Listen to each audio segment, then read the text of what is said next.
Good afternoon, everyone. I am Latanya Smith, the CEO and founder of Speak Life to Youth and Children, SLYC, SLYC International, and we have a very exciting speaker today.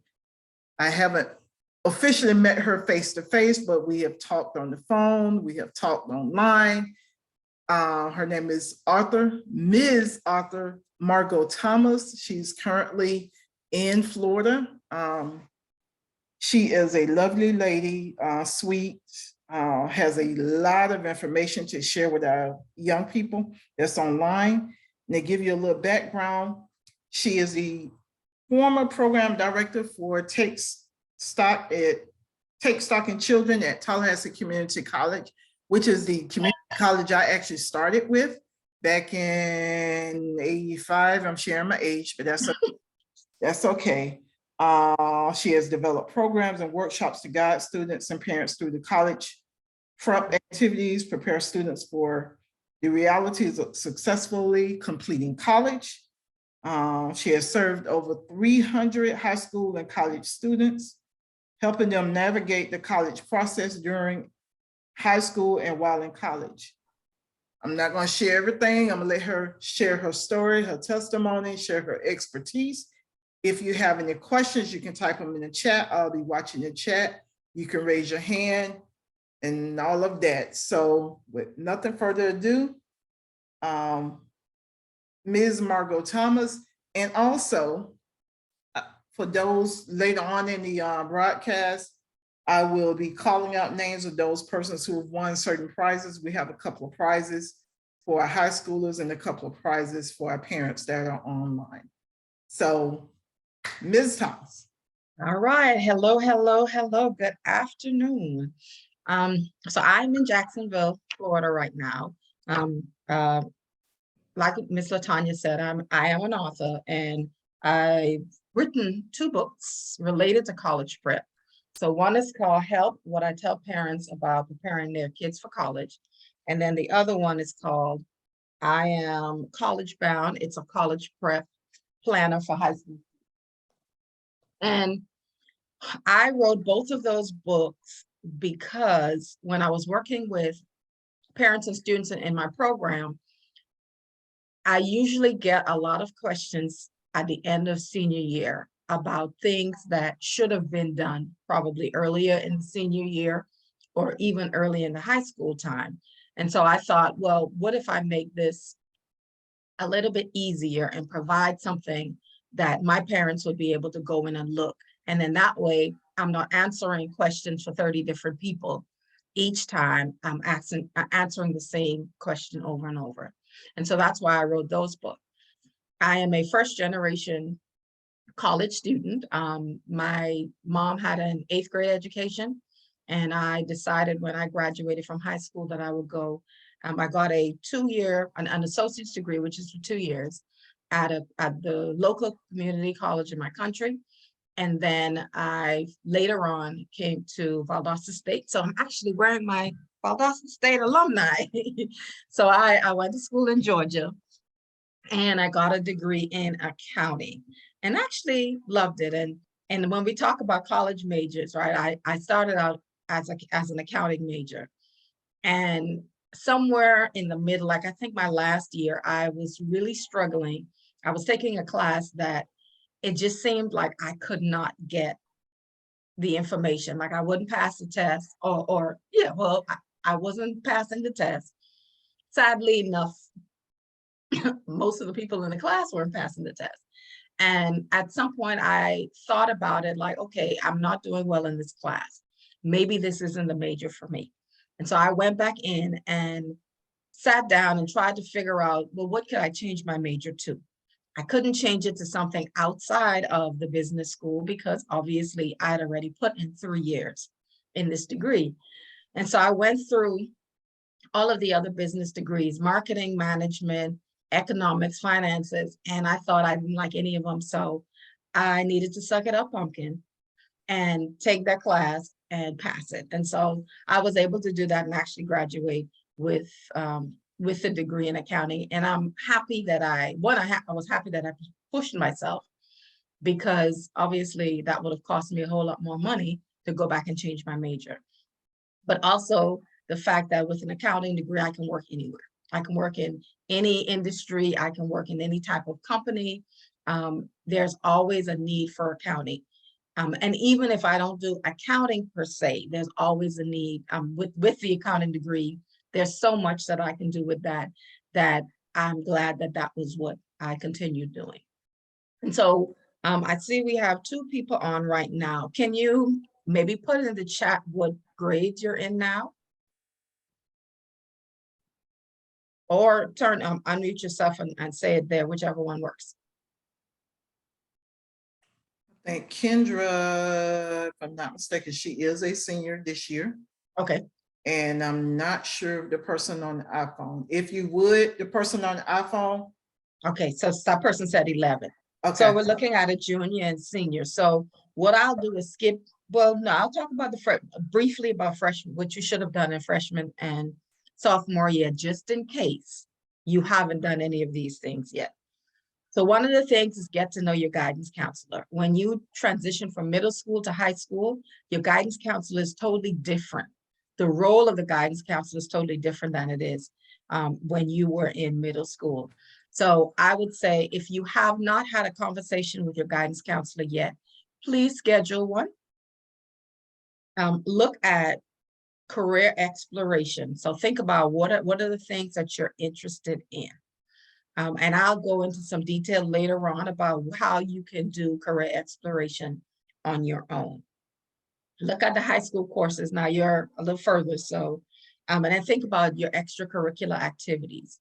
What are you doing outside of the class? And some of these extracurricular activities could also include your volunteer hours, because a lot of scholarships require volunteer hours. If you are in Florida, Bright Futures, in order to get Bright Futures, you have to have at least 75 to 100 volunteer hours.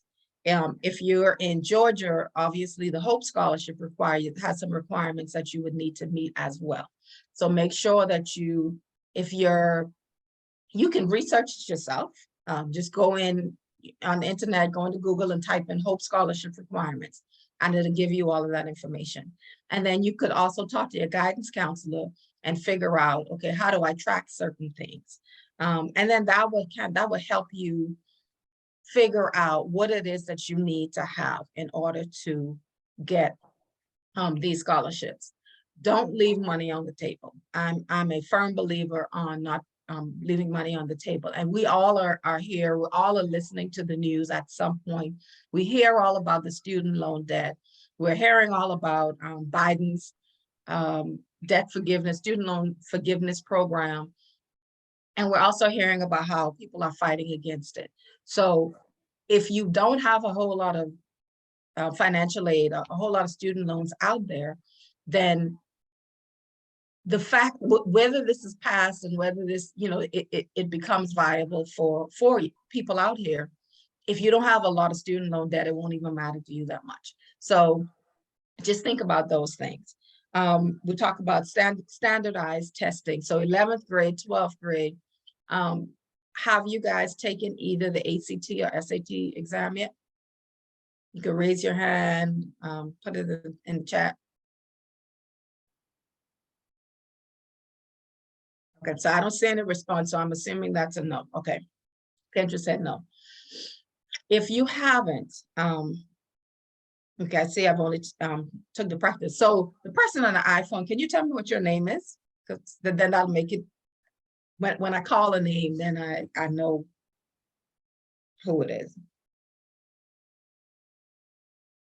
Don't be shy. Probably taking them a minute to type. Okay. All right, so I'll go on while you're. I'll let you know. Okay.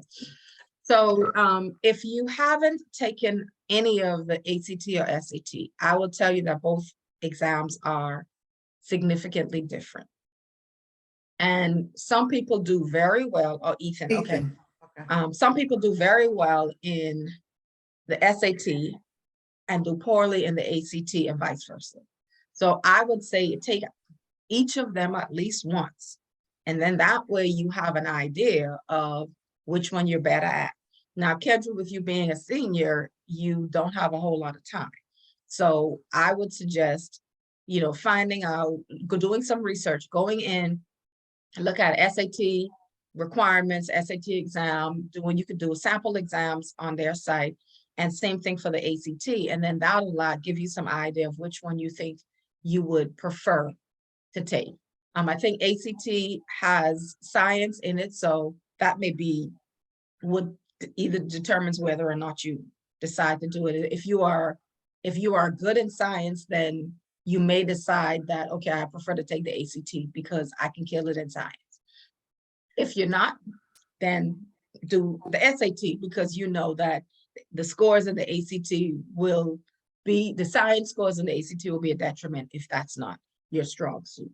So if you haven't started studying, because I will say, do not take these exams without studying for it. And the only way to study for it is practice. It is full on practice, practice, practice.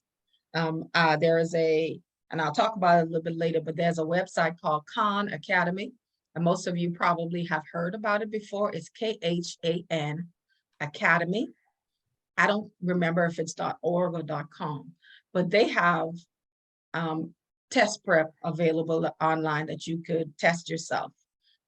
And then, and they give you scores. If you've taken, let's say you took the exam before, once you connect that with your exam, it'll roll it in and then look at what you were good at and look at what you didn't do as well in. And then your questions will be focused more on what you are not as good in. And then that will help you work through the process. You can also purchase, and Khan Academy is free. I would also suggest that you purchase the test prep book for SAT. It has, all of these questions. They have, all of these questions in it. And then somewhere at the end of the section, they would also give you the answers. One thing I will say is, if you're studying for the exam, make it a job or make it a class. And let's say you are in, we're just about in November. So let's say you decide that you want to take the exam in January. Now is the time to start plotting out. You say, okay, I need about 3 or 5 hours a week in order for me to study for this exam. You decide how you want that to be. Do you do 1 hour a night? Do you sit down and do 2 hours, for a number of nights? Do you just do on a Saturday, you say 3 hours and I'm going to kill it in this 3 hours, and then you do nothing else? What I will say is, if you schedule it, make sure that you're doing it. You have your cell phones, and your cell phones can do a timer on it as well. But if you're going to go in study mode, cut out, take off, do the do not disturb so that you're not getting interrupted in any way. This is something that I use. It is just a regular little kitchen timer, and it goes up to an hour. I'll turn it on. And I use this very often. Like if I want to sit and be focused on something, I will turn this on for an hour. I would not stop doing what I'm doing until this rings an hour. And so you can do that with your study, where you work for an hour, stop and take a break for maybe 5 minutes, 10 minutes, jump back in, do another hour. And then if you had planned to do a 2-hour test prep, then you would have knocked out your 2 hours, and then you move on to whatever it is that you need to do. So studying is definitely important. Researching scholarship opportunities, and I'll talk about that later. College credits. If you're in sophomore year and you haven't thought about what college credits you need to have for whatever career you were thinking about, now really put some efforts into it, because you're going to need to know what it is that you need to do, what kind of classes you're going to need for that particular major. And if you're planning on doing a science, math type, STEM, a STEM degree, you may need to have higher level math and science classes in high school. So knowing that now, rather than having to pay for those classes in high school, is going to be beneficial to you. It may be a little bit late, but in sophomore year, a good thing to do would be research dual enrollment requirements. So if you talk to your guidance counselor a year or so before, you could have learned about dual enrollment credit. And dual enrollment is essentially you're going to high school, but you're also taking college credits at your local college. And what that does is when you get into college, you would have already taken some of the classes that you need. It may be that you've just taken the first English, maybe the first math, maybe you've taken the first two English classes and a math class.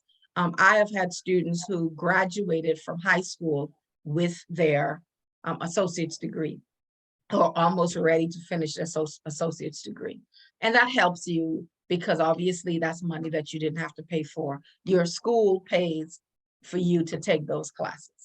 If you're doing AP classes, obviously they're also preparing you for college because they will be considered college level classes. Now, you don't earn credit for those AP classes or for the college. You don't earn college credits unless you've passed the AP exam for that particular class. One thing I will say is if you're taking the AP classes and you're not passing any of the exams, then you may want to consider coming out of AP and doing honors, because ultimately your GPA is going to be important. If you've taken some AP classes, you've learned the rigors of being in college, and that's going to be beneficial to you as well. I say if you haven't considered an AP class, take at least one. And that would give you some idea of how you would do in a college class.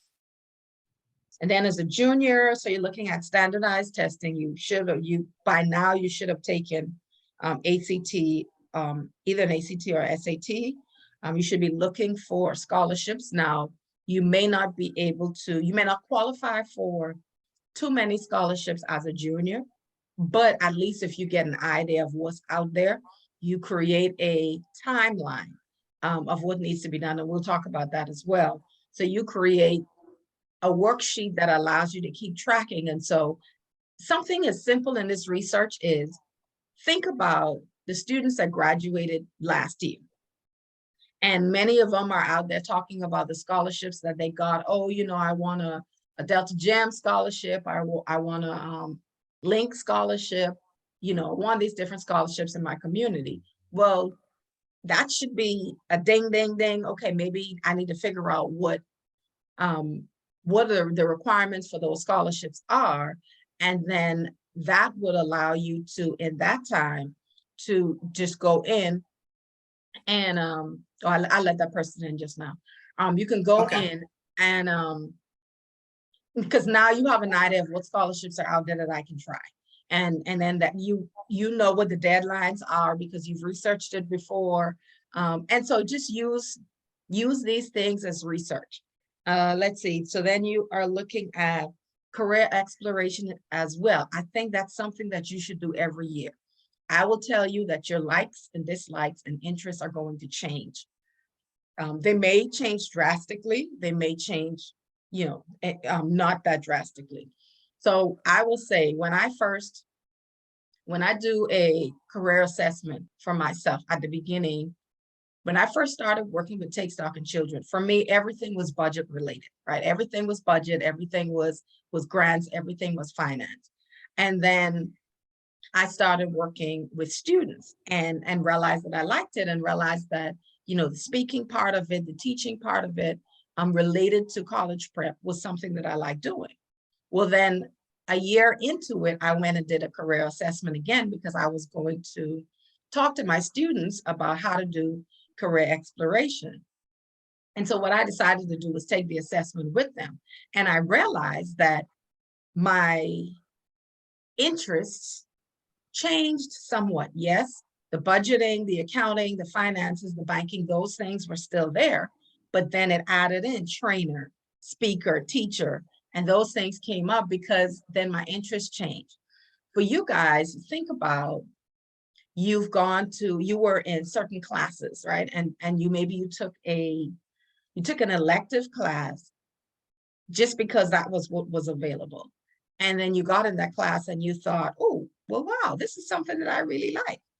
And maybe you want to explore that a little bit more. So you sometimes our likes and dislikes and interests today may be different from our likes and interests a year or two before, because we hadn't had any interaction in or experiences or opportunities to be within a certain class, a certain to even figure out if there's something that you're interested in. And if you look at it in terms of, you know, when I first moved to the US, I'd never eaten an oyster, right? That was never something that I was interested in, never heard about, I don't think I'd heard about oysters to that extent. And then now I will eat oysters. Now I'm not eating them raw, but I will eat oysters. So back then I would have said, oh yeah, I'm not gonna eat oysters, but I'd never been introduced to it. So I never knew what it tasted like. So I couldn't say that I technically didn't like oysters because I'd never experienced it. So that's where the career exploration changes, or your career goals may change later on. So researching your careers, researching your college major, researching the college that you plan to go to, that you're thinking about going to, and then again, filling in with community service hours. It is so much better to stretch out your community service hours in 3 years as opposed to trying to get it all done in 1 year. I always think about Bright Futures because that's what I know. So Bright Futures community service qualifications is 75 hours to get the lower end of the scholarship and 100 hours to get the higher end. Well, there is no way that you're going to get 75 volunteer hours in your senior year and have a good senior year because you don't have time. So, and really when you think about it, senior year, I'd say February, March. I mean, technically your mind is shut down from high school anyway. And so you're not trying to do any of that stuff. So what's going to happen is you're going to try to get it done between August and January, February. You don't have enough time. So make sure for those of you who are below a senior that you're putting the effort into getting them. Now, senior, if you are a senior and you don't currently have the volunteer hours that you need, now is the time to really wrap them up. I mean, you have to think, you have to get creative. When my daughter was doing community service hours, if we were a member of a church, she would volunteer in children's church. She sang in the children's choir. She did different things that way, and that got her some of her hours. If you are a cheerleader, if you are in football, I mean, those things count as well. If you tutor another student, you know, get credit for those things and try to put them to use, because that's how you're going to get hours that you need. And then as a senior, all of these things apply. If you have not done the FAFSA yet, you need to do it now. FAFSA application opened in October. I always suggest that students don't rush to do it that first month, just because there are so many glitches. Everybody's trying to do it. Most of the time, the first week, the system usually crashes because there's so much happening. But we are now at the end of October. Now is a good time if you haven't done it as yet. And I would say, you know, a lot of times I find students and parents don't do it now because they say, well, I'm not sure what to do. Don't let that be a reason. That's an excuse. You can go on YouTube. We go on YouTube and TikTok and Instagram for everything. Somebody out there has the instructions for what you need to do. And honestly, the federal government also puts out videos on YouTube that you can go in for every year. And so you'll go in and see, okay, what is it that I'm missing? And then also while you're going through the application, there are little help buttons all over that if you're going through something and it's asking you a question and you don't know what the answer is to that, or you can't figure out what that question is, click on the little button and you'll get an explanation of what it is that they're asking you for. So, I mean, and the reality is fill out what you can and then go back and fix whatever needs to be done. Just know that both. Some of the documents that the parents may need in order to complete some of the sections of the FAFSA application? Okay, so you know, obviously, you know, you need to have social security numbers. You need to know what those things are. In some cases, you would have, I mean, like tax returns. Well, actually, now you can click a button within it and it'll automatically do your tax transcript. And that'll give a lot of the information there. And then that way you don't have to think about it. But if you're like me and you keep your tax return somewhere nearby, just take it out, sit there with it, and then work through the process that way. And essentially they want to know, because I have parents that say, well, my child isn't getting any financial aid anyway. So, you know, so why fill it out? Or my child doesn't qualify. So why fill it out? Well, financial aid isn't just loans. I mean, isn't just grants. It isn't just loans. Scholarships also go in as financial aid, and some scholarships require you to at least have done a FAFSA. So make sure, so do it anyway, whether you qualify or not, do it. Because too, I mean, you may think you don't qualify, and then you get in and put in your information and you realize that you actually do. So just make sure that, I mean, that's the major thing. You have to have I think it's a FSID, I think is the name of it. And that's something that you can go in, when you go in to do the FAFSA application, there's going to be a link that says both the student and the parent needs to complete this form, and that will allow you to get an ID. The parent and the student should have separate IDs. If there are any parents on this call that's listening, I will say, let your student complete the portion that is the student portion. We sometimes get to this, oh, well, he's not going to do it, so I'm just going to do it. Well, if he wants to go to college, I think he needs to take some responsibility and do these things. You don't run the train. Yes, you are here to guide and make sure that they do it, but you're not the person doing it. And so make sure that they're doing what needs to be done. So that's some of the things that need to be done while you're in high school. Now, I mentioned the high school guidance counselor, and there are a list of some questions that you can go in and ask your guidance counselor. You can Google guidance counselor, questions to ask guidance counselor about college. And some of the ones that I highlighted was, what elective courses do you recommend for my planned college major? When is the PSAT taken? How am I eligible for ACT or SAT waiver? Some students, if you meet a certain income requirement, you can get a waiver that allows you to take that test free. I think in some case, in Leon County, you're allowed to take, they give you 2. So you can take the ACT and you can take the SAT, and you take those free if you qualify.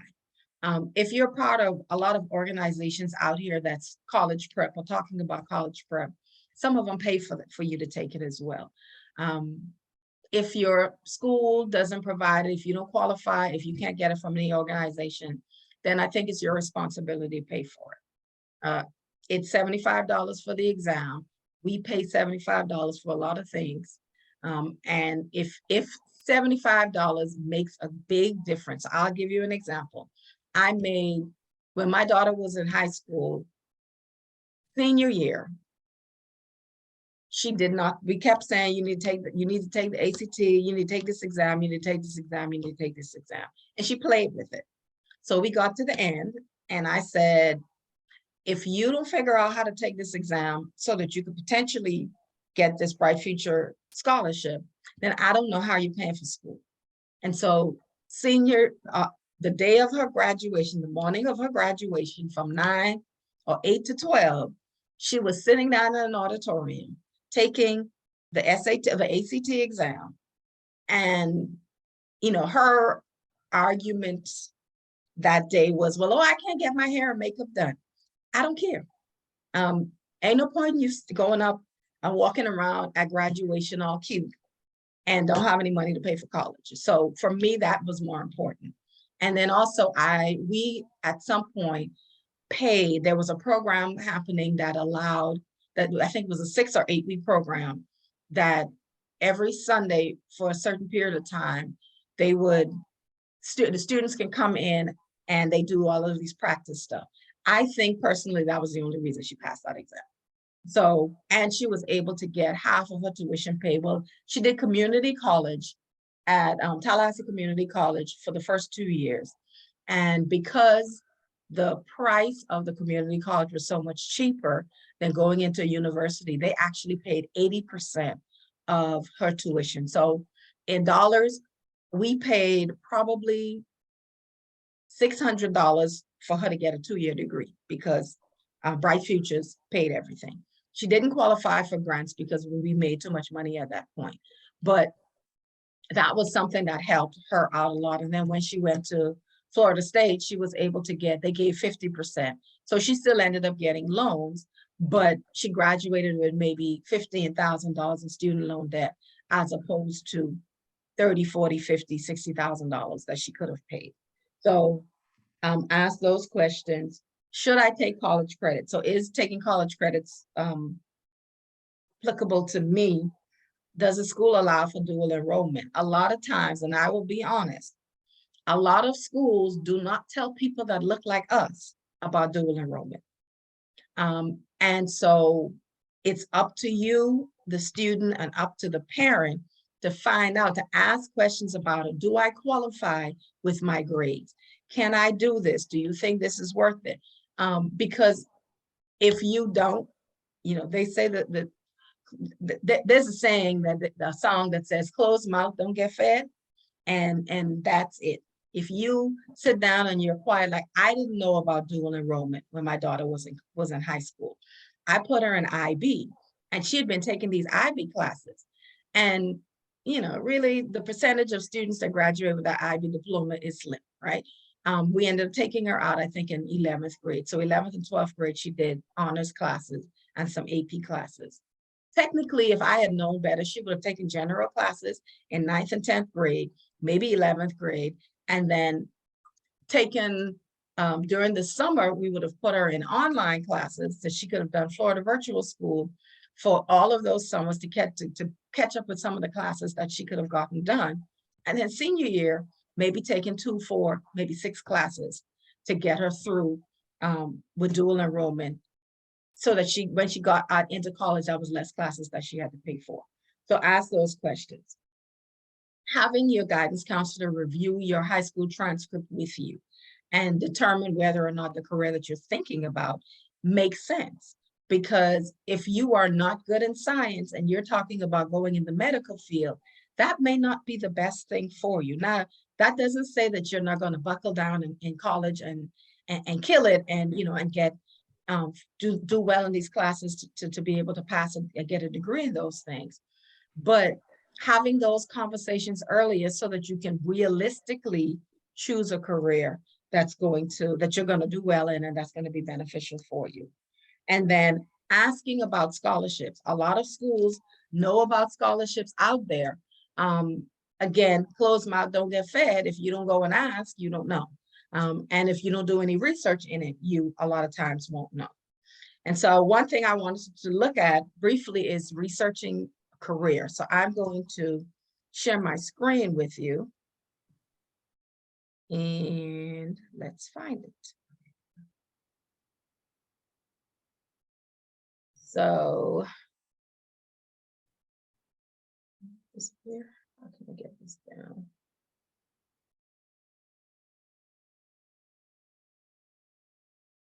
All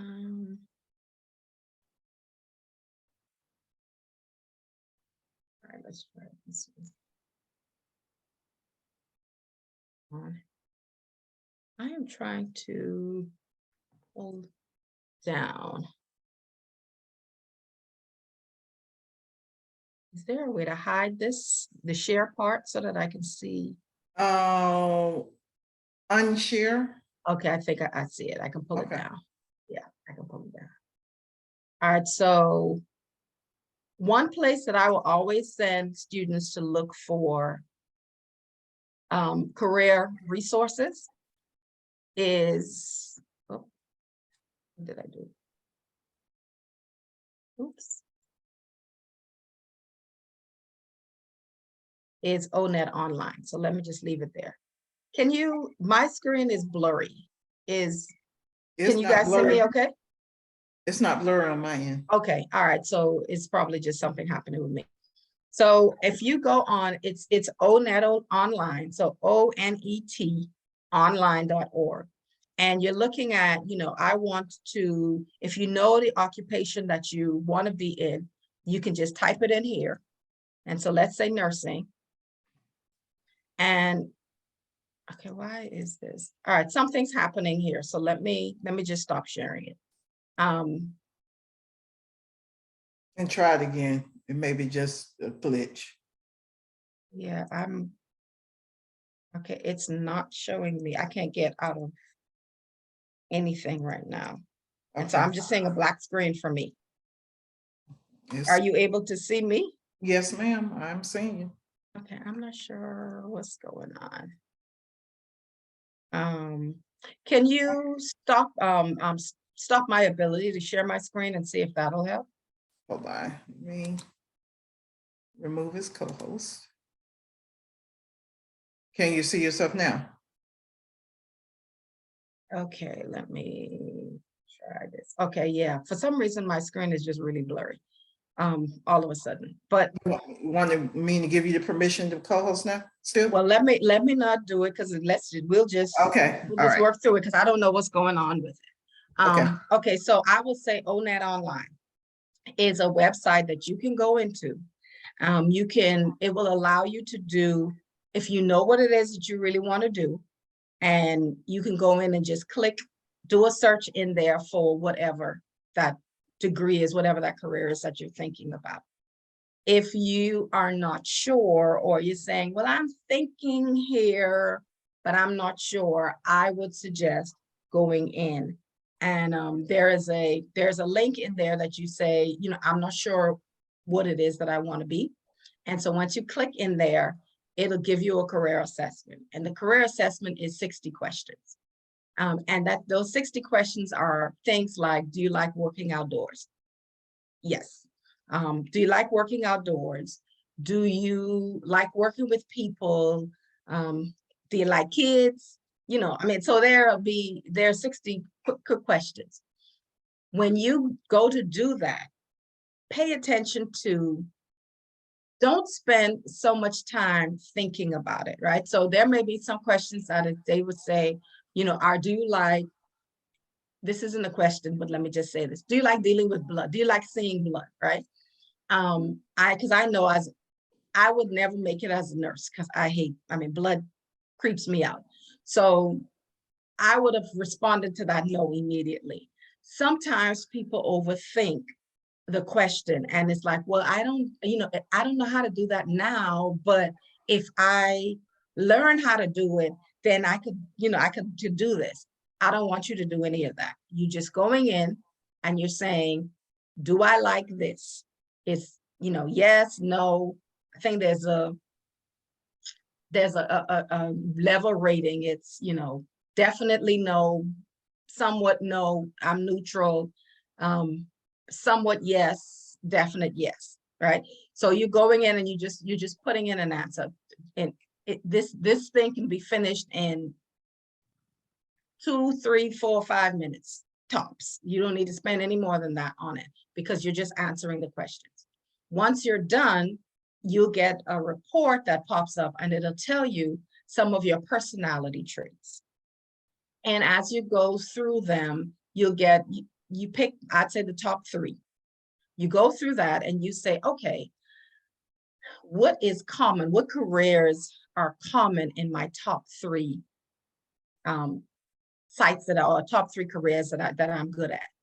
And as you're going through that process, you can cross off, we'll highlight the ones that's in all 3. And then you go through the others and you say, well, I definitely don't like, no, that definitely is not it. I'm not going to ever do that. That's not something that I will ever like. And you cross those ones out. And then you get to maybe your top 3 or 5. And I want you to then go in and research. So the things that I want you to research for any career that you're thinking about is, are there jobs available? What type of jobs? So for me, I did accounting and I had to think about so what type of jobs could I get with an accounting degree? Well, I could do bookkeeping, I could do auditing, I could do grant management, I could do budgeting in somewhere.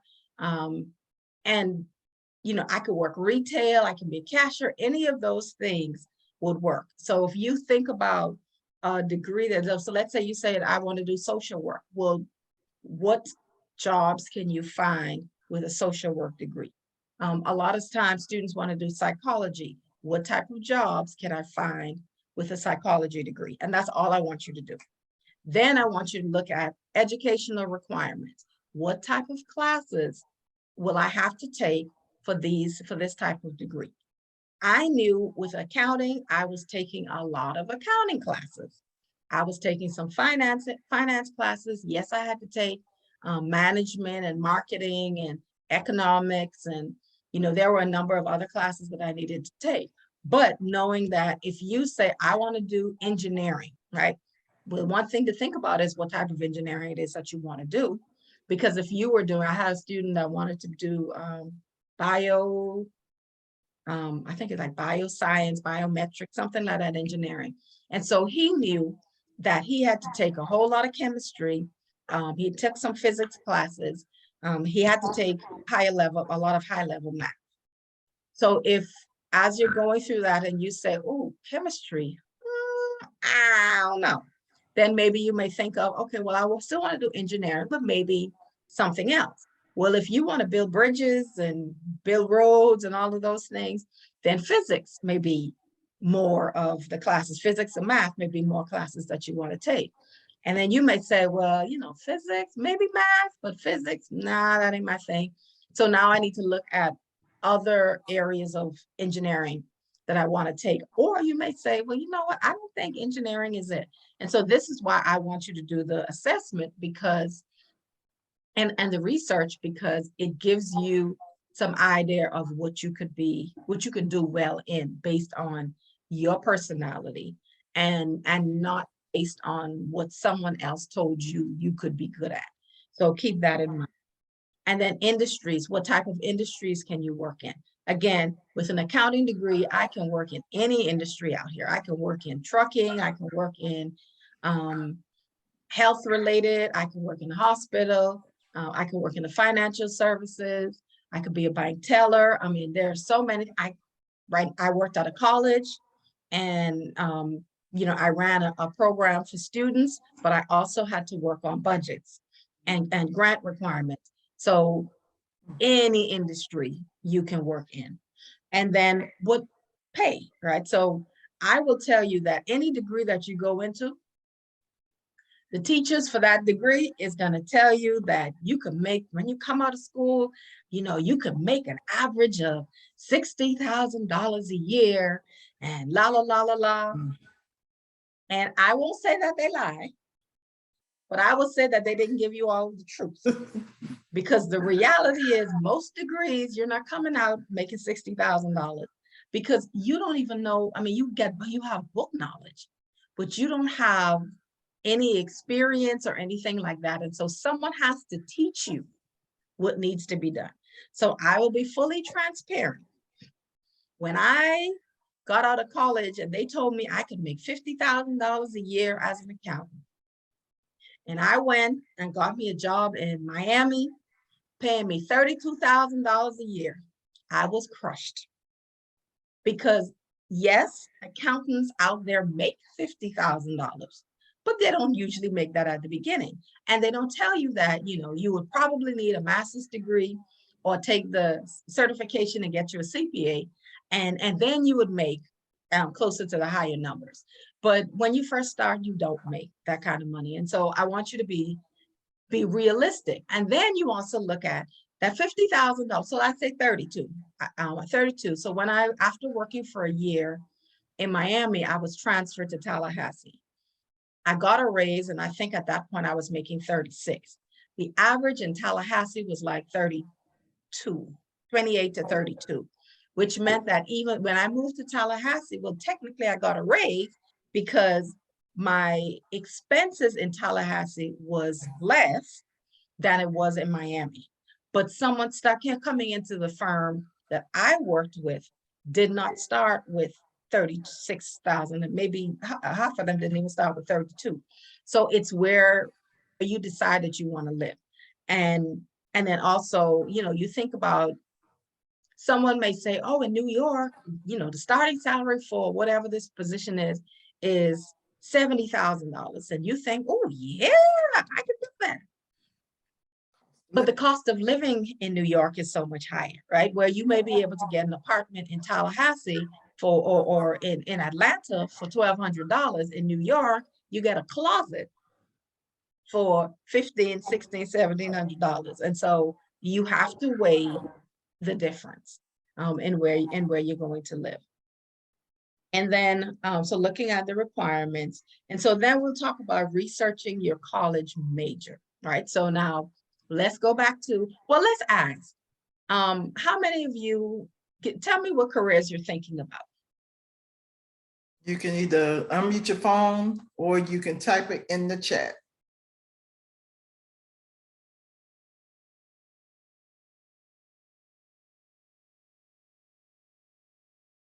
Okay, so Kendra says nursing. So, okay, so when you graduate from high school and you decide that you're going to school and you say, oh, I think I'm going to do nursing, I will let you know that the first 2 years you are taking absolutely no nursing classes. So you would need to know that, right? I want you to go back, just like we did, I talked about with researching your career. So since you know that nursing is what you want to do, look at how much education you need. Because you could be a nurse with an Associate's of Science degree for 2 years. You can go up and do a BSN that would potentially allow you to get paid more. Some people go up to a PhD in nursing. But it depends on what it is that you want to do with that field. Figuring out what type of nurse do you want to be? Do you want to be an ER nurse? Do you want to be a pediatric nurse? Do you want to work in the operating room as a nurse? It's just all of these different thoughts that you have to make some decisions on what it is that you want to do in that respect. And then so once you're choosing your major, again, look at the required courses for that major. Look at the education level. I've had a number of students over the years who want to get a psychology degree. And I often ask, okay, so what are you going to do with that psychology degree? Because the reality is, with a bachelor's degree in psychology, it means absolutely nothing if you're trying to do something in the psychology field. Now, yes, you can figure out what you could do with that psychology degree. Maybe you're interested in doing HR, so human resources. You want to work for a company and do human resources. That's something that you can do. So figure out what it is, whatever degree it is that you're going to work with. Even though you can get a bachelor's degree in it, you still have to get a higher level. So what job can I get in the meantime until I get that master's degree? Social work. Social work is a field that you really don't get paid a whole lot of money for. You work really hard. And so that is something that you really have to like. And because I mean, what I did, essentially, even though I did I was in accounting, I worked out of college. For the most part, I did some social work. And because I was working with students, and you had to be able to figure out how to maneuver with students. So with students and parents. And to some extent, I ended up doing some social work. So you had to figure out, for a lot of people with a bachelor's of social work, you're limited.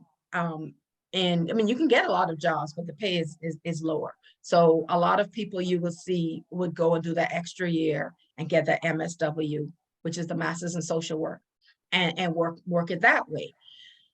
And so you have to know how much level of schooling you're interested in doing before. And then you also have to think about, okay, so for me is at some point I thought about going and doing a CPA.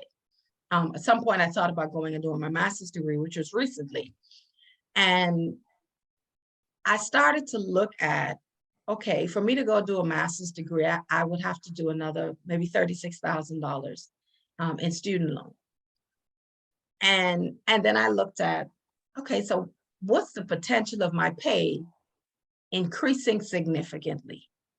And I realized that at the salary I was at, I may have gone up another $5,000-6,000. So to me, it wasn't worth the money.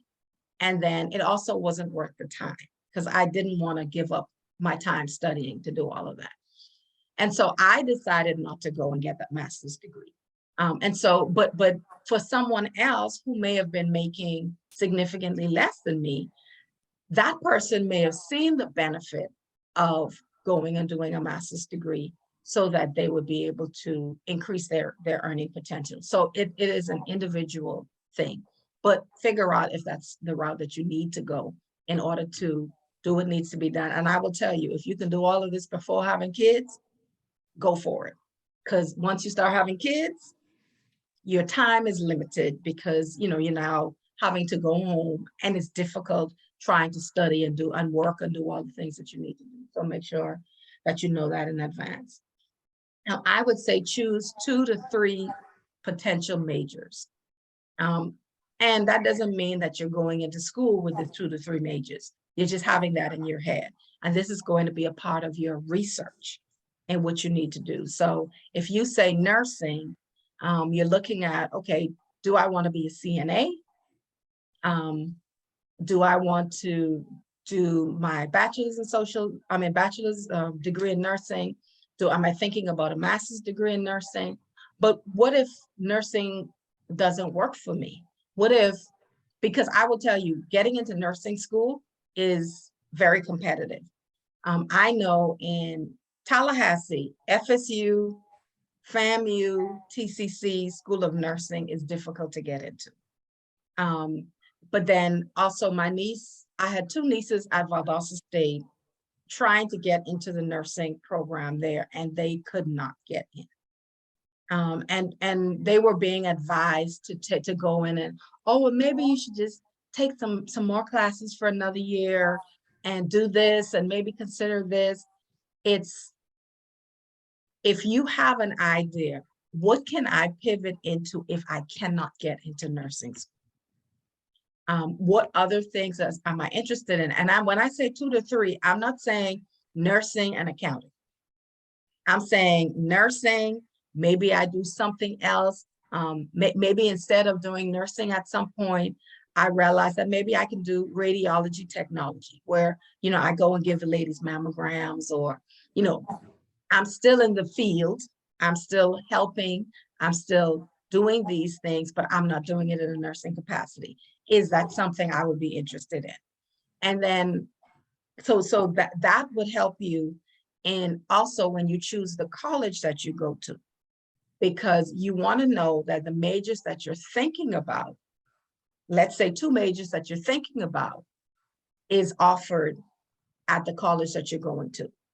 Now, I hear a lot of parents that say, I don't think it's fair for an 18-year-old to know what they want to be when they grow up. And while I get it, you're not going to know 100% right now. But that parent would still let that same 18-year-old make a decision on the college that they're going to when that student says, oh, I think I want to go to New York to go to college, and I'm going to get $50,000, $60,000, $70,000 in student loan debt because this is the dream that I have.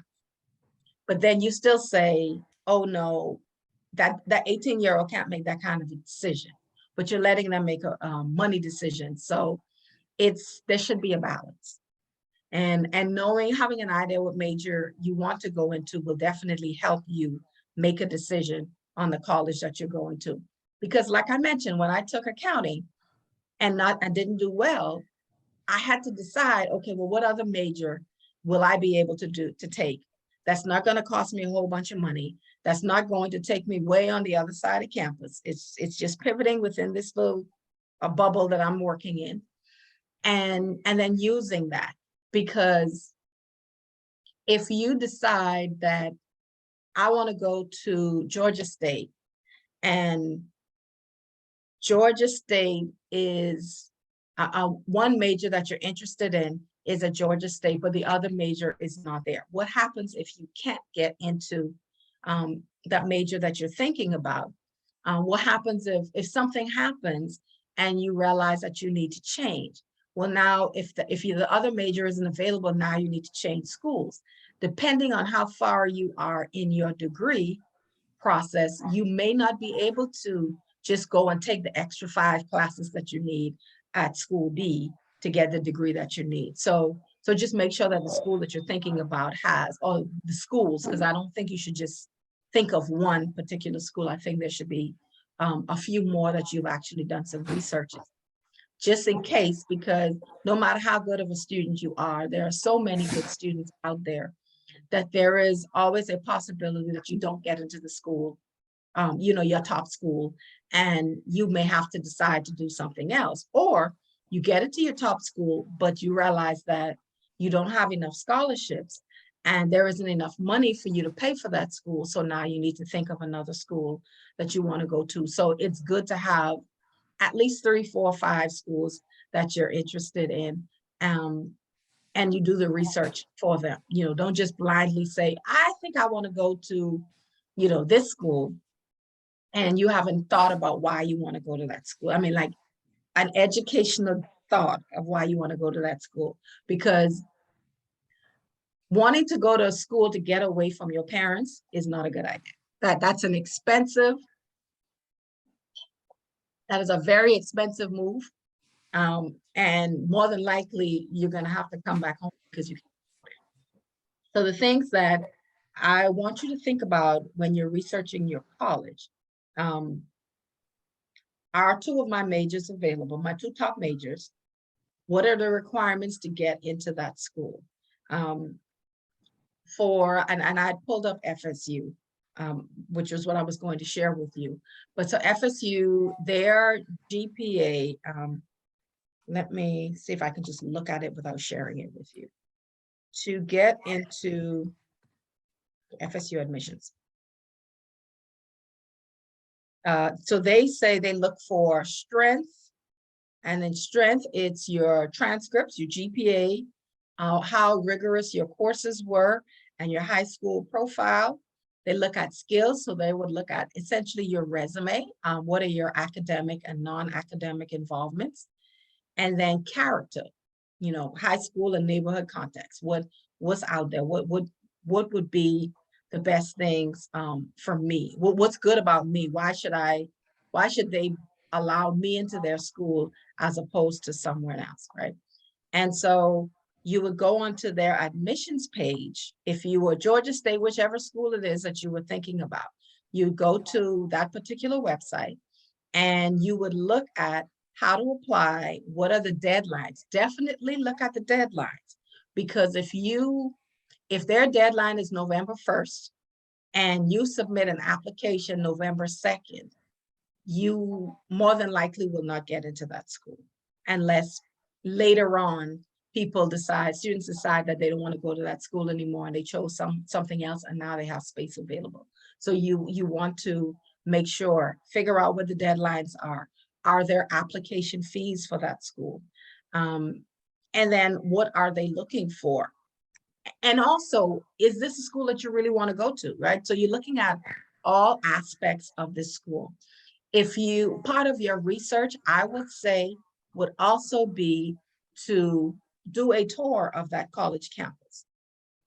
You will be surprised at how many students choose a school without visiting the college campus, and they are shocked. So I had a set of twins that were in my program that left my program because we told them that, our scholarship was for a particular school and for our state. You couldn't go to another state with a scholarship. And so they decided that they weren't trying to hear that. They were going to go to another school. They wanted to go to Howard. And they were bright young men. So, grade wise, they got into Howard. They were good enough to get into Howard. And then a year later, I met their mom and asked how they were doing. And she said, oh, well, they're back here. And I said, well, why are they back? And she said, well, they realized that Howard was too far away from home. And then they also realized that Howard, that being in DC was too cold.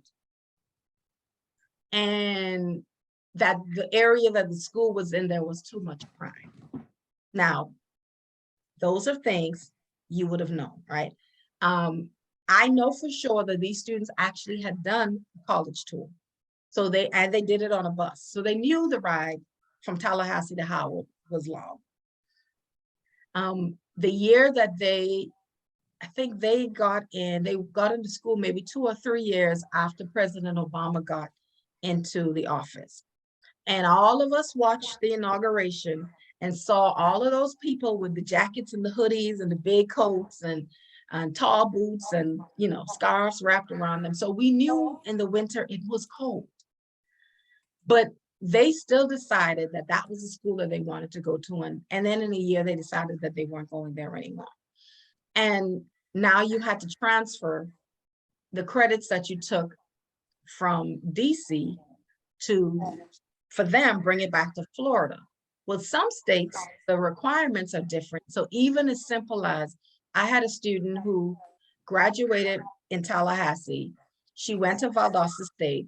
You know, a lot of these schools have the border waiver where you could go. So if you were, VSU is in Valdosta. If you live in Leon County, Gadsden County, anything that borders Georgia, you could go over to those schools and you get in-state fees. And now what a lot of times you don't know is that you can't go back and forth because the requirements in Georgia, there are some requirements in Georgia that may not be a requirement in Florida. And there are some requirements in Florida that may not be a requirement in Georgia. And so what happens is when you move to Georgia to take those classes, so this student moved to Georgia, she was there for 2 years, realized she didn't like it, came back to Tallahassee, went to FAMU, and had to take some classes that she had already taken over because they didn't accept those credits. And then after being in Tallahassee for a year, she decided to go back because she was like, oh, this is just too much. I'm going to go back and finish my degree. So she ended up losing a year, essentially, and then having to pay for those classes, pay extra for those classes. And really, she had a 4-year scholarship for my program, and she ran out of money. And so then she had to come up with the money herself, or get student loans in order to pay for it. So it's wise to make sure that you're doing the research and don't just choose a school on a whim. Don't just choose a school because it seems like that's the school that everyone is going to. Don't choose a school because you think, oh, well, it's prestigious. I will tell you, an accounting degree at Valdosta State is the same accounting degree that you're going to get at Florida State, and the same accounting degree that you're going to get at Georgia State. The classes are the same. Now, your teachers may be different. In some cases, you know, there's a thought that if you went to a particular school, your job opportunities may be a lot better. That depends. It depends on the student. Because if you just did school and you didn't participate in any networking activities or go to get your resume checked and do internships and all of those things, yeah, you may have gone to Georgia State or you may have gone to a more expensive or more prestigious school, but that doesn't mean that you're going to get a better job than someone who went to, let's say, Valdosta State or Fort Valley State. That doesn't mean that you're going to get a better job. And so choose the school that's going to be in your budget. And then if you are thinking about doing a master's degree, go the cheaper route to get your bachelor's degree, and then go and spend the money on your master's degree. So if you want to go to Howard at that point, go to Howard and do your master's degree that way. But do it at a less expensive price tag. Because if you think about, you spend $30,000 on your bachelor's degree, and now you're about to spend another $30,000, $40,000, $50,000 on a master's degree. Now you owe $80,000 to $100,000, and you know you're crying like the rest of us about, you know, nobody told me that financial aid, I had to pay it back, you know. And so I am telling you, so if you go and tell anybody later on if you decide to go and get $80,000 worth of student loan debt, and you stand somewhere and you say, well, you know what, ain't nobody told me. I was just signing they just told me to sign the paperwork. I'm gonna tell you, you lied, because someone told you. So just know, most of the time, if you sign a student loan, they give you the paperwork and you sign that, whether you physically sign that or you click yes on in an application on your computer, you say, I am willing to pay this money at the end after I graduate, and that is your responsibility. Don't cry about it, because there are ways that you can go to school at a cheaper rate than spending a whole bunch of money to get there later on. Well, isn't it still true? I know when I transferred from TCC to FSU, I ended up having to get a student loan at FSU. And correct me if I'm wrong, once you sign the line for a student loan, interest start calculating on that day. Yes. Till you graduate. Yes. Okay. Yeah. So Explain that $10,000 that you borrowed in your sophomore year, in your junior year at FSU, that $10,000 could be $15,000, $16,000, $17,000, $18,000 if you never borrow anything else. That all you're doing is adding interest. It's adding interest. And then, you know, the big thing most people do when they graduate is, I'm gonna push it back for 6 months because I need to get a job. I need to get situated first, and then I'll start paying. And so you put it back for 6 months. And then some people go back in and say, you know what, I want to put it back, but I think I'll do it for you. And you're pushing it back. They're gonna tell you yes. But that interest is adding up, and the interest is no longer on 10,000, because, you know, it started on the 10,000. But so let's say at the end of that first year, the interest is, when you add in the interest, so let's say it's 500. So now you owe 1,500, and interest is on the 1,500. So when that number goes up to 2,000, the interest is now on the 2,000. So they're not looking at what you started out with. It keeps adding up.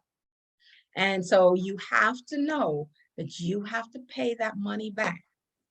And a lot of students get student loans, my daughter included, for lifestyle. Because she lived with us for 2 years. She was at TCC, and she said, well, you know, if I stay in town, I think I want my own place. And, you know, I just want to live by myself. And, you know, I want to feel what it is to be an adult. And I said, oh, that's fine. But just know that I'm not paying for you to live somewhere else, because you have a perfectly good room here. And so if you choose to do that, you need to figure out how to pay for it. And she did. And, you know, she paid for apartment, and, you know, she did work, but the extra money that she could have used, because she had a car that she didn't have to pay for, and she had a room that she didn't have to pay for. We were buying food, so she didn't have to pay for that. So now an apartment, she was paying for apartment, she was paying for utilities. We kept, you know, we continued paying for the car. We continued paying for insurance, but she had to pay for gas and all of those things. And all of those that started to eat into the money that she was getting from financial aid. So she signed those loans, but she knew once she signed those loans, like, baby, that's yours. I'm not get all you can get without me having to sign, because I'm not signing for any. And so, but we had to have that conversation early enough. And so, you know, obviously, like I said, she came up with between 13 and 15,000. And I mean, she complains about it now, but it is what it is. You got to pay it back. You have to pay it back. And I will tell you, people are paying student loan payments out of their Social Security.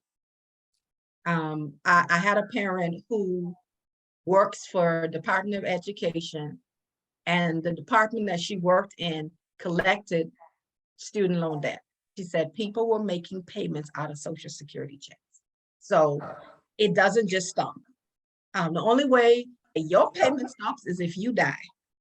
But if your parents signed it with you, it doesn't stop for them. It stops for you, but your parents still have to pay it. So think about the burden that you would pass on to your parents if something happens to you. So be wise with it. And so researching the college, also big thing is researching the cost. And any school that you're going to, all you do is go in the search bar and on the website for that school. So I'll say, Taylor, can you tell me what school you were thinking about going to? If you know. You're on mute, so either you can text it in the chat or unmute yourself. It could be a parent. I know a couple of people that's last name Taylor, so. Yeah. Oh, okay, okay. Well, Kendra, but whoever's iPhone is Ethan. I see you're not mute anymore. Okay, so Taylor's undecided. Ethan, do you have any idea what school you're thinking about going to? I think it's Tennessee Wesleyan. He's left Tennessee. Okay, so Tennessee, let's use Tennessee. So you would go on Tennessee's website, and where they have the little search bar, you would type in cost of attendance, and it would give you all of the costs. Now, I will tell you that it's an estimate. And so whatever they tell you is you need to think of more money for it. So you will go in and it'll tell you what's the cost of tuition. It'll tell you what's the cost of room and board. If you are going out of state, obviously the cost of tuition is going to be higher. One thing I will say too, I had a student who wanted to go to Alabama in Huntsville. And he got a full ride scholarship, right? But if you were out of state, a full ride scholarship isn't necessarily a full ride scholarship. It is a portion. Now, if you were from Tennessee and you got a full ride, that means something totally different than someone coming from out of state. So for him, that full ride was 67% of his tuition. And he couldn't afford it. You know, so don't just get caught up on the full ride and show me the money. Show me what that means to me. And then that way I know how much money it is that I would need to pay the rest.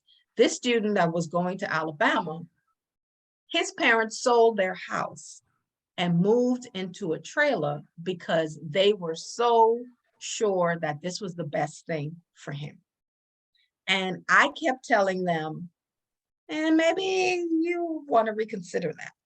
And I will say, he never made it to Alabama because once they realized, at the last minute, they realized that they couldn't afford it. He ended up going to a private school in Daytona. Semester one, GPA was a 1.7 because, and this was a really smart young man, but, you know, he strolled the strip. You know, that was the thing. You just ride the strip. I mean, you know, you would think you just do that on the weekend, but he rode the strip through the week and checked out girls and all that came along with it. So 1.7, had a conversation with him and he said, oh, Miss Margo, yeah, I learned my lesson. I'm just going to do that on the weekend and I have to do better. And, you know, and I talked about the fact that your parents sold their house to do this for you. Semester number 2. Yeah, 1.2. And so you have to really decide on what it is that you want to do and can you afford it? And especially if you're going to a school that you can't afford, make sure that you're doing everything that you could do to get your grades, keep your grades up, because you can also get scholarships from the schools if your grades are good. And there's always a possibility of getting them when your grades are good. And then also what financial assistance the school gave. So I said, in this case, that young man was going to get a full ride. A lot of athletes are told they're getting full rides. I learned this from a parent of an athlete, is that the full ride isn't, oh, you're going to sit here for 4 years and we're going to just pay for you to go to school. Full ride is year to year. So if you get injured in year 1, or for whatever reason, things don't work out, your full ride is ended at the end of that year. The school that he went to also didn't pay for summer. They didn't pay for summer classes, but they were required to stay during the summer because they were required to stay for practice. And so she had to figure out at the last minute, because she didn't know, that how to pay for him to, because the dorms were no longer available. So they had one of the students had an apartment, and 4, 5, 6 of these young men just bunked up in this guy's apartment because they technically were homeless. So making sure that whatever is promised, that you understand what that promise is, and that you have it in writing. Don't just take anyone's word for it. Make sure that you have it in writing. That's something new I learned. Full ride to me means full ride. You don't have to pay for anything. That's what most people think. And that's what I thought. I mean, for years, that's what I thought until I talked to my friend who was when I wrote the book for the parents. I had mentioned, gave her the transcript for her to look at. And she said, oh, you need to talk about this because this is something that I didn't know. And then when I found out with the full ride for my student, that was maybe two years ago, I think. So I had never even, because he kept saying I have a full ride, and so I didn't know anything different. And until then, and so you have to make sure that that full ride isn't, well, it's always going to be contingent on your grades as well. And so if someone says you have a full ride, the fine print may be you need to make sure that you have a 3.0 GPA. If you go below that 3.0, then you don't have a full ride anymore. And that's the same thing for scholarships. If you have a scholarship that says we are going to pay for the next 4 years, they tell you that your GPA has to be a certain amount. And so if you drop below that amount, you don't get the scholarship anymore. So don't just look at it as, oh, someone's paying for it. So I'm spreading my wings and I'm going to be a social butterfly and I'm going to be in all of the extracurricular activities out here. School is important. So make sure that you know what you're getting into when you're getting into it. I'm not going to talk much about ACT and SAT because I talked about Khan Academy. There is the book. Studying for the book is like $25, $27 for the book, and it's probably about that thick. Hiring someone to help you, hiring a tutor, finding local programs that could teach you that has ACT or SAT prep. So find those in your community. And then we talked about paying for college. So financial aid, there are 3 types of financial aid. You have grants, and grants are usually they look at the income. It's usually for lower income families. And they then go in and they give you a certain amount. I will tell you, financial aid is for living and not lifestyle. I always say it's better to live like a broke college student while you are in college than to live like a broke college student as an adult. So make sure that you are using financial aid for what it is for. School, books, potentially housing. And then even find places, maybe there are organizations that pay for housing. If you are in Florida, in Tallahassee, there is a, what's it called? Southern Scholarship Foundation Scholarship Housing. They provide housing for students who are at TCC, FAMU, or FSU. They also have a house that I know of in Gainesville. Students that go to UF or go to, I think, it's not Flagler, whatever the community college is in Alachua County. So they also have housing there. With your financial aid, you get to pay, you may pay $1,000 a semester. And they provide you with housing, food. The $1,000 pays for food. So you get housing, you get food. They do activities. The beauty of living in a housing like that, obviously you have to maintain a GPA. But the beauty of living in a house like that is everyone in that house knows that they need to maintain that GPA. And so quiet time is quiet time. We in here trying to get our homework done, trying to study for exam, trying to make sure that we maintain those GPAs. Living in the dorm is a little bit different because you may have a student who is serious about school because they know they need to maintain a GPA, and you may have those who, you know, parents can afford to send them to school, and so they just here. And so you may have students who make noise during in the hallways. There's always a party, there's always something going on. So just keep in mind that that is an opportunity if you go to school in Tallahassee or UF, I mean, or in Gainesville to UF or one of the other schools. And I believe there's one further south in Florida, but I don't know. Find out if there's something available in your, in the town that you're, the state that you live in, or in the state where the school is that you're going to, because those are opportunities to help with financing you to go to school. And, you know, it does help significantly. So grants, it's called Pell Grant, and that is something that it pays for a portion of your school, depending on where you go, depending on how much your school costs, and you do not have to repay that. Scholarships is the same. You do not have to repay. You may have to maintain a certain GPA, but you don't have to repay it. Loans, like I talked about, is once you sign that paperwork, you have to pay that back, regardless of what excuse, you know, you didn't know, maybe you didn't realize it was going to be that amount. It's still your responsibility to pay it back. I mentioned FAFSA is open. If Kendra, if you haven't done your FAFSA yet, I would suggest if you don't do it this weekend, go in and start it next weekend, but try to get it done before the Christmas holidays is done. You have, I mean, technically there's time, but you know, there's a certain amount of money that's available, and once that money is gone, it's gone. It's like first come, first serve. Yes. So if you say, oh, I'm going to wait until April, you know, it may be there. There may not be enough. So just make sure. So try to get it done before the Christmas holidays.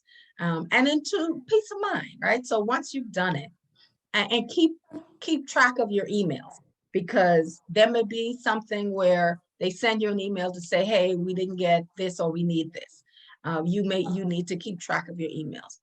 So you fill out one part, you fill out the student part, your parent fills out the parent part, and then you submit it.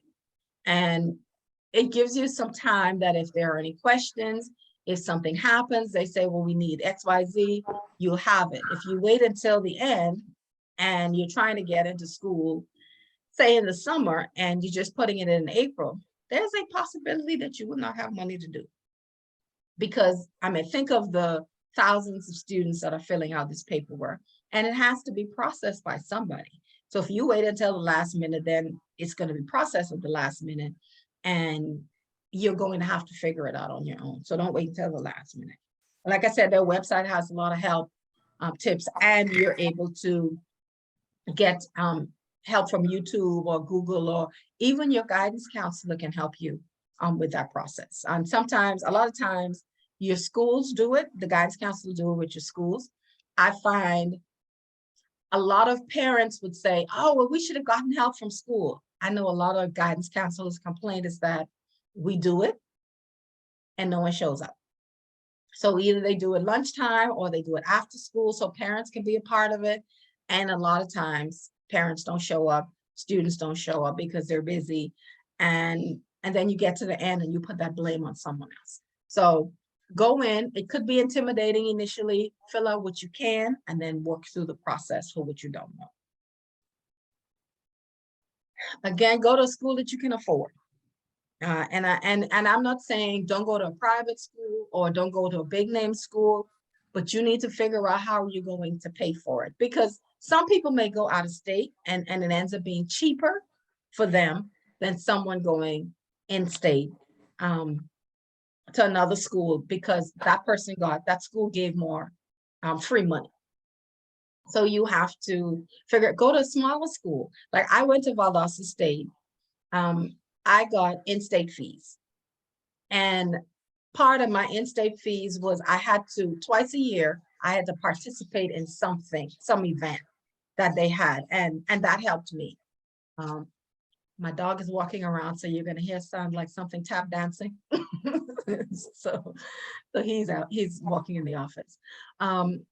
So just make sure whatever school that you're going to, figure out how much money you're going to get and compare. Community college, I find that a lot of students think going to community college is a step down, it's a failure, it's whatever. I will tell you, the same exact classes you take at the university for the first 2 years is the same exact classes that you take at the community college. In some cases, 50% less. So use that as an avenue, and you can go from a community college depending on, like in Florida, I know you could go to Tallahassee Community College and transfer to any state college in the state of Florida. You just have to meet the requirements to get in. So your GPA needs to be what it is to get in, but that's the same thing anyway, you know, to get into the program that you're trying to get into, you still have to meet the requirement. So why not do it where you can do it cheaper? And in some cases, you can live home. My daughter, like I said, my daughter lived home for the first 2 years. That made it less expensive for us. It's the same thing. Stay in your parents' house unless they're putting you out. For those first 2 years, I know I can't party like I want to. I can't do this, you know, I want to be grown and all that. But listen, it's 2 years. 2 years. Stay, help your parents out a little bit with a little bit, maybe pay the light bill and live there. And then do what you need to do to get out of school, and then spend your money on the next 2 years. So be wise about it. I talked about dual enrollment. If you can take some college credits as dual enrollment, that reduces the amount of money that you pay when you get into college. If you take AP classes and you pass those tests, you can use those classes as college classes, and those are classes you may not have to take when you get fully into college. So find whatever way of getting some of the college credits in advance. And then lastly, we'll talk about scholarships. And so there is a book called The Ultimate Scholarship Book. It's $27. Okay, there you go. Well, actually, because the two youth that are on here, family represented, Kendra and Ethan, y'all will receive this book. And I'll let her explain it. This is on Slick. Y'all are registered students, and because y'all participated, y'all will get this, but she's going to explain how to use this book. Okay, great. So essentially that book is, so they have a list of the scholarships, right? So half of it is just a list of scholarships, and then all of the things that's required for it. What do you have to do to get it? The other half breaks it down into, so let's say interest. So if you're looking at business, a business degree, they may have scholarships specific for people who want to do business. For nursing, for Kendra who said nursing, you may be able to find, so you go in and you look for nursing, and it'll give you all of the scholarships that pertain to someone who is trying to get a nursing degree. And so you have all of these scholarships out there. Now you see the size of that book, right? It is this. So take your time. I say let scholarship, looking for scholarship should be another little job, right? And don't just go for, oh, I need the 5,000, 10,000, you know, those are the scholarships. Everybody and their mama looking for those. The ones that's $250, you know how many books you could probably get for that? It may just pay your books, right? It could be gas money. It could be something. And so a lot of times students look at those small amounts and they say, yeah, I don't do that. That's too much work for $250. Well, I will say, when you get home or when you talk to your parents, ask your parents who makes $250 an hour. Because you could take an hour to find a scholarship and do all of the things that you need to do. And you just earned you $250 for an hour's worth of work. And the way you can get it down to an hour is this: plan, right? Plan accordingly. There are a few places to look also. Most of your school's website, your guidance counselor has put out a list of these scholarships most of the time. If they don't have it on the website and you've talked to your guidance counselor and you ask them about scholarships, they can give you a list of the scholarships that they have. I don't think you need to just stay on your school's website. If you are in a community that has a number of high schools, go on the other high schools' website as well. Because yes, some of those scholarships may just be specifically for students at that school, but a lot of times they're not. And so you go in and you look. Now, if it says, you know, school ABC and you go to school XYZ and it's specifically for that, don't apply. But don't limit yourself. I will tell you this. I had a student, so Delta GEMS, Delta is a sorority for Black women. I had a Filipino male student apply for their scholarship because they didn't specifically say that the person who was applying had to be a Black female.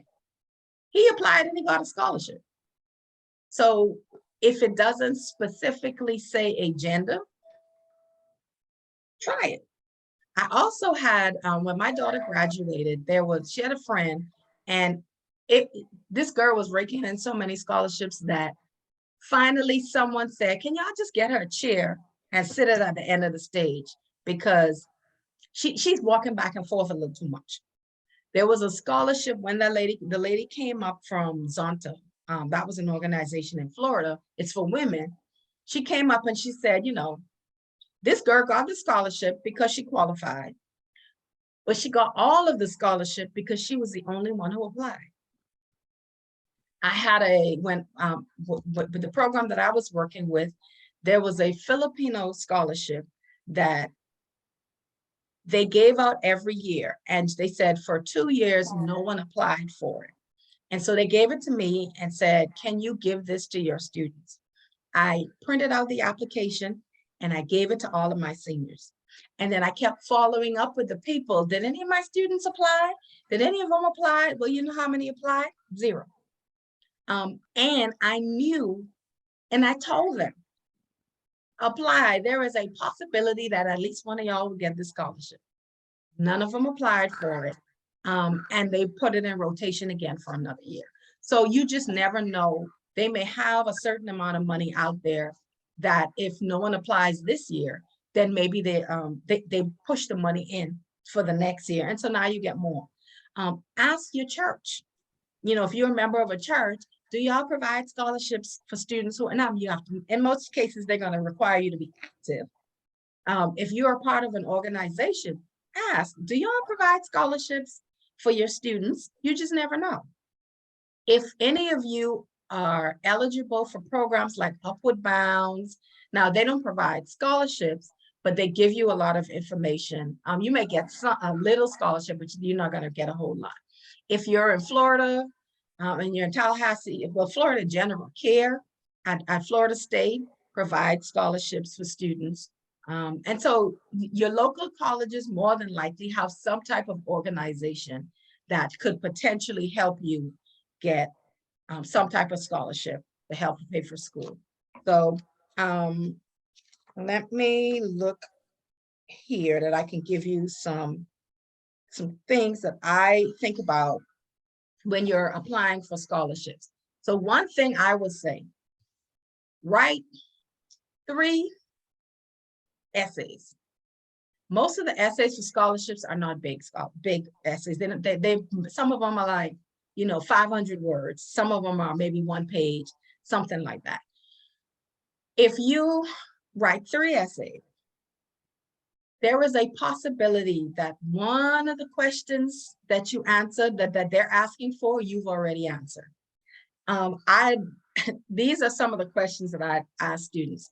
I'd say, so tell me about yourself as an athlete. Tell me about yourself as a volunteer. Tell me about yourself as a student. And they answer those questions. And I say, okay, so tell me about yourself. And they look at me like they're in headlights because they don't know how to answer that.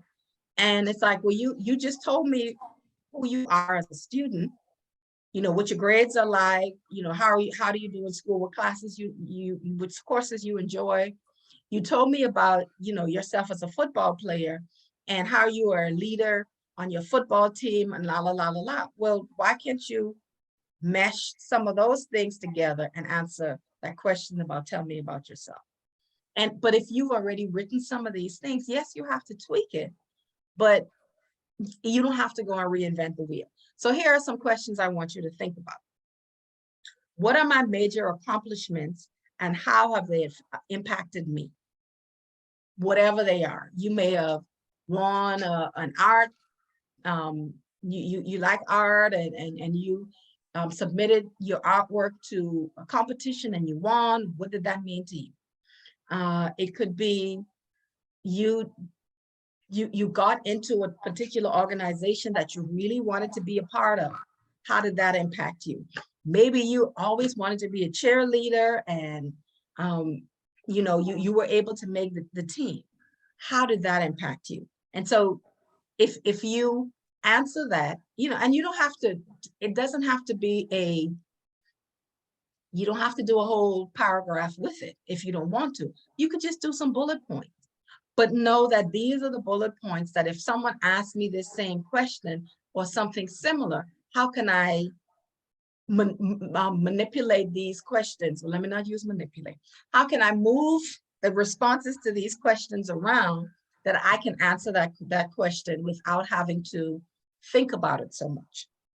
Now, another question is, what quality or skill distinguishes me from everyone else? And how did I develop it? It could be, maybe you have a disability that someone would look at and think, oh, woe is me. How does that impact you in a positive manner?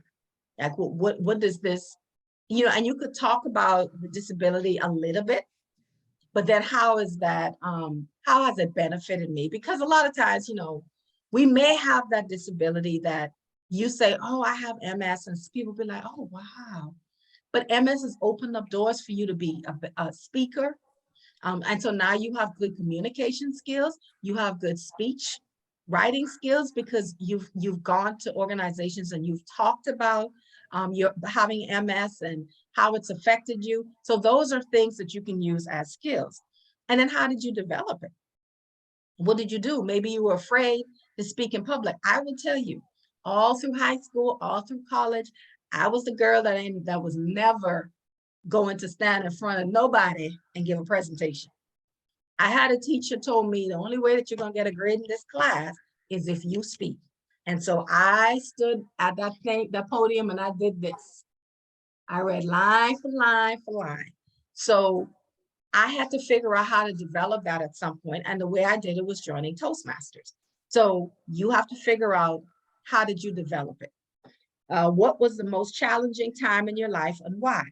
How did my perspective on life change as a result? Maybe you lost a family member. Maybe you lost a best friend. Maybe you moved away from your hometown where all your family and friends were to be somewhere else. How did that change? How did that challenge affect you? Maybe you were on a softball team and you got injured. And so now you weren't on the team anymore. That softball team was your life. How did it affect you? How did you grow from it? What did you learn? Those things. What would my friends write about if they were writing a scholarship essay for me? That could be simple as asking your friends. You can ask them that question and then put it in your words, what they would write about. What goals would I like to accomplish in 5 years? And then how do I plan to accomplish those goals? I had a student who wanted to be an author. She was writing a young adult book. And she said, I really like doing this, but I don't like writing. And that was something that we talked about, but that could be something that you say, this is a goal that I want. In the next 5 years, I'm thinking that I want to be able to do X, Y, Z. Maybe, you said, I think I want to conquer Mount Everest, whatever. I want to do um, I want to make a certain, like a track team. Maybe I want to make I want to be a part of of the Olympics. You know, how do I do that? What was the process for it? How am I challenging myself to get to that? I want to pursue my chosen career because I've had students that say I want to do social work. And the reason for them doing, well, I have a student who wanted to do communication diseases. I think it was science and communication diseases. And her reasoning for that was she had a sibling, a younger sibling, who it was a Latino student. He had difficulties speaking early on. And she wanted to be able to work with students. She wanted to be able to work with Latino students specifically who were having those challenges with communication. And, and then another student I had, she said her mom had a struggle with breastfeeding and those things with her younger child. And so she wanted to work with lactation and helping moms with figuring out how to breastfeed and all of that stuff. So, those are really good things. So Kendra, with wanting to be a nurse, why is it that you want to be a nurse? And you give some specifics as to why you want to do that. And then how have you demonstrated leadership in school and out of school? Choosing a book or books that have affected you deeply. From a financial standpoint, what impact would this scholarship have on your education? Write a short autobiography, including information about your family, your hobbies, community involvement. Write about a time when you volunteered. What did you do? How did it affect you? How do you think it affected the people receiving your help? And then even something like, how do I define success and how will I know when I have achieved it? So there are a lot of questions, and all of the information that I was giving you comes out of this. And both of them have this book. Okay. And so it comes right out of this. And all you do is you go through and it helps you track your scholarships. If you've applied for different scholarships, you put in which scholarships you've applied for. If you put in the amount of dollar amount, they say you put your deadlines in. So let's say you're researching now, but you know that you want, like, so for Ethan, you know that you won't apply for these scholarships now, but you put this information in. So let's say you go through the big book and you go through it and you say, oh, okay, these are the scholarships that I know I could potentially work on. Put that information in. When is the deadline? What are they asking for? How much can I potentially get? All of those things you want to put in there. Write your essays, and you can even attach it in this book somewhere, or if you have a spiral notebook that you're using, put this book in and then put all of the information that you're doing in there. There's something to track your community service hours. When you're looking for schools, you have, questions that you can ask, how to track all of these different things. Use this to keep track of everything. And that way you're not running all over the place to figure out things like FAFSA with Kendra. When you do your FAFSA, have you completed it? Have they responded? Have you gotten back? Because at the end, once it's been approved, they will tell you, do you qualify for Pell Grant? What amount is your EFC? And that's the estimated family contribution. And that essentially says, this is the amount that your parents will have to pay or could potentially pay for you to go to school outside of the money that you can get through financial aid. And so keep all of that amount down. When you go to look for your schools, let's say you've been approved for a particular school. Okay, these are the schools that I've been accepted in. I've gotten acceptance letters in these.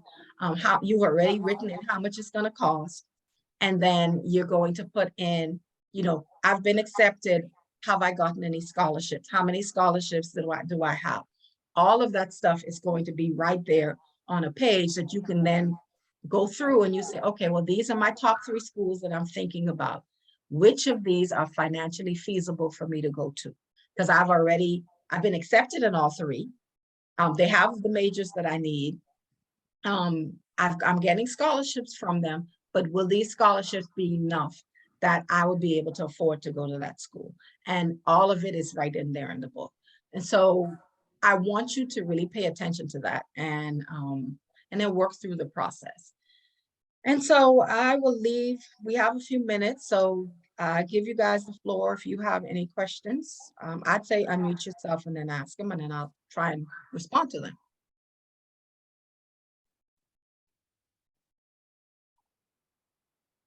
Any questions, young people?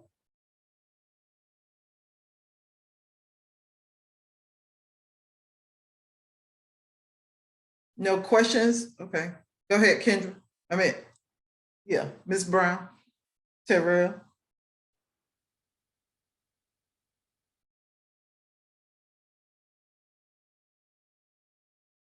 Hello.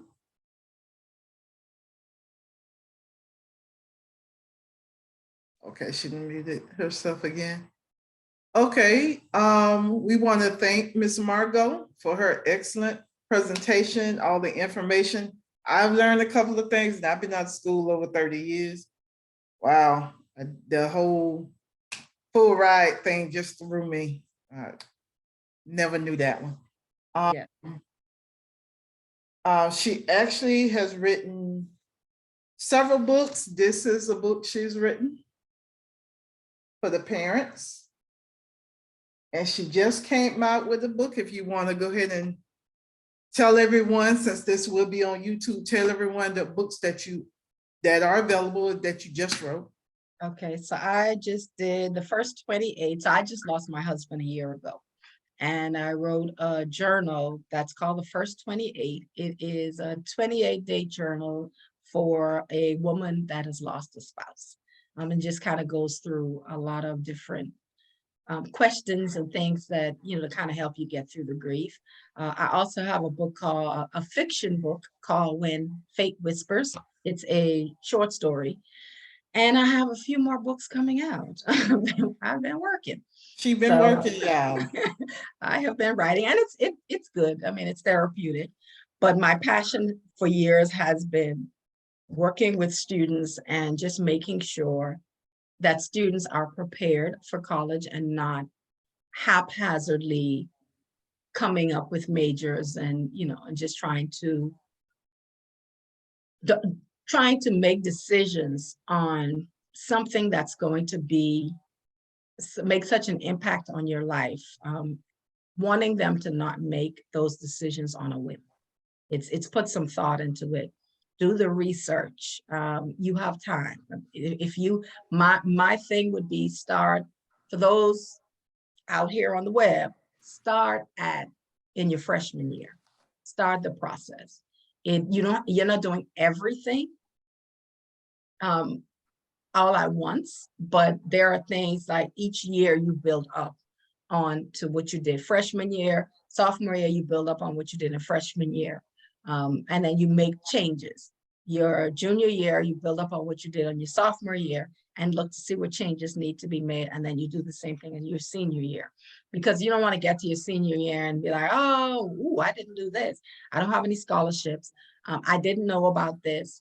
I didn't, I couldn't figure out this. Nobody told me this, so just make sure that you're doing your own research, because honestly, you research the things that you want to research. And I will say personally, we spend a lot of time on social media. Sadly, my mom sends me TikTok videos all day. And so she spends a lot of time on TikTok. And we watch those videos and those little snippets and all that.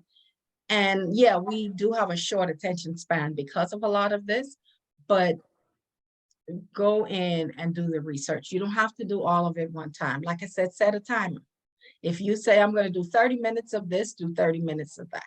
And, you have to make the sacrifices. If college is what you want, then you need to make the sacrifice. You need to decide that this is what I really want.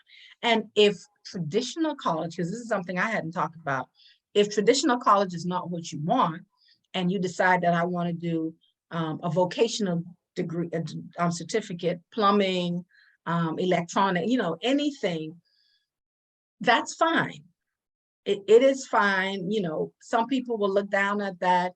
I don't see why, because we all need an electrician to come in and fix something. We all need a plumber to come in, and we all need someone to fix our cars. So we want the person, whoever we're hiring to do those things, we want them to be educated.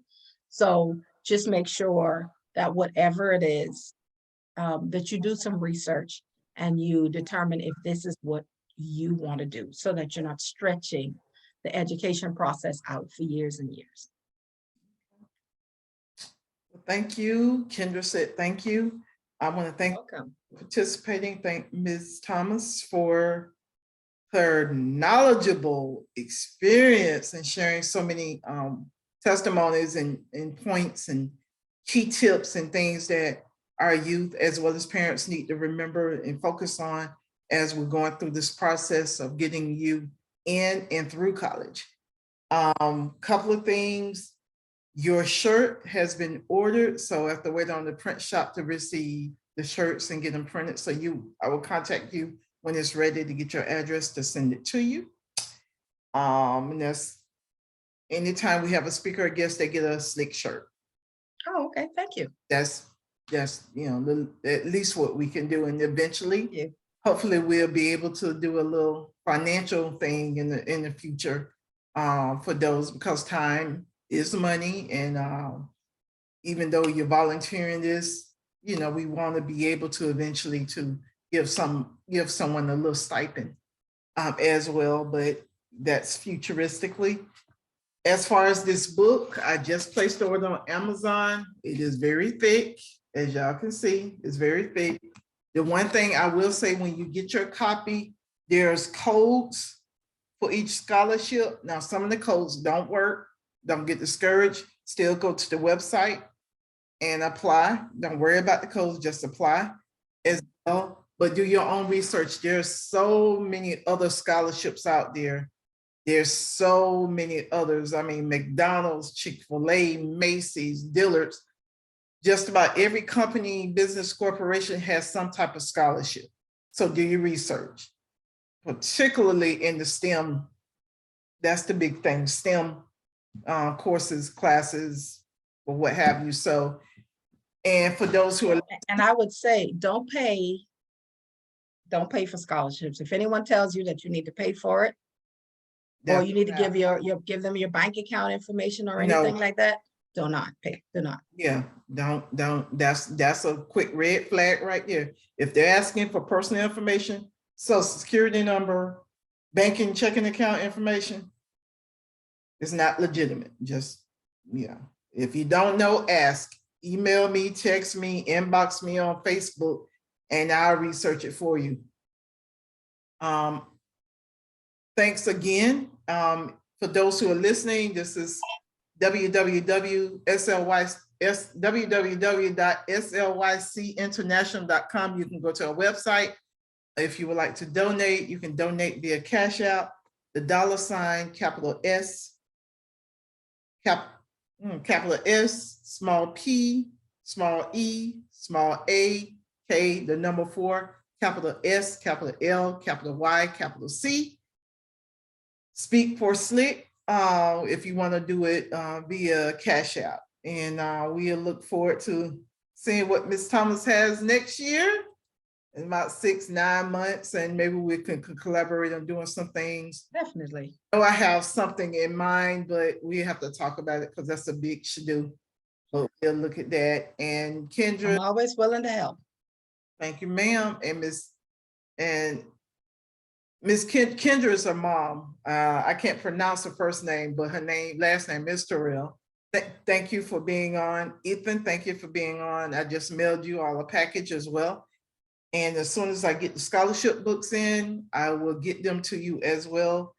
And I wish y'all the best. Have a great Saturday afternoon. It's about 60 degrees here in Georgia, so I know it's quite nice. In Jacksonville, you gonna hit the beach? No, it's gloomy. It's rainy. Okay, all right. And this is she stayed near the beach, y'all. I'm jealous. Well, you know, this is the Georgia Florida game this weekend, and apparently I will go nowhere on that side of town. I got you. I got you. I got you. Well, enjoy your weekend and we will, Thank you. thank you. Thank you. Have a good one. Bye.